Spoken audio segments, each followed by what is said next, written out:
নারীদের নিরাপদ এবং স্বাচ্ছন্দ্যপূর্ণ যাতায়াত নিশ্চিত করতে রাজধানীর গণপরিবহনে আজ থেকে যুক্ত হচ্ছে বিশেষ পিঙ্ক বাস। বাংলা রাজধানীর তেজগাঁওয়ের বিআরটিসি ডিপোতে আনুষ্ঠানিকভাবে এ সার্ভিসের উদ্বোধন করবেন সড়ক ও পরিবহন মন্ত্রী শেখ রবিউল আলম। গোলাপী রঙের এসব বাস পরিচালনা করবে নারী চালক ও কন্ডাক্টর। উদ্বোধনের পর বিকেলে যাত্রী পাওয়ার ওপর নির্ভর করবে বাস চলাচল। বুধবার থেকে নির্ধারিত রুটে পুরোদমে শুরু হবে যাত্রী সেবা।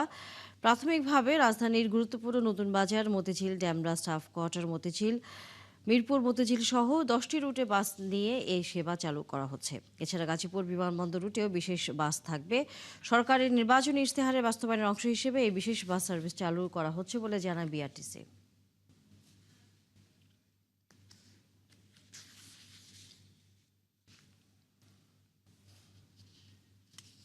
10টা বাস আসলে 10টা বাস কখনোই এনাফ না। আমার মনে হয় আরো বাস যুক্ত করা উচিত। তবে এখন যেহেতু এটা শুরু হয়েছে, আমার মনে হয় আস্তে আস্তে এটা আরো বাড়বে এবং নারীরা যখন সাবধানে স্বাচ্ছন্দ্যে চলাফেরা করতে পারবে তখন সরকার থেকে আমার মনে হয় এই উদ্যোগটা নেওয়া হবে বাস আরো বাড়ানো।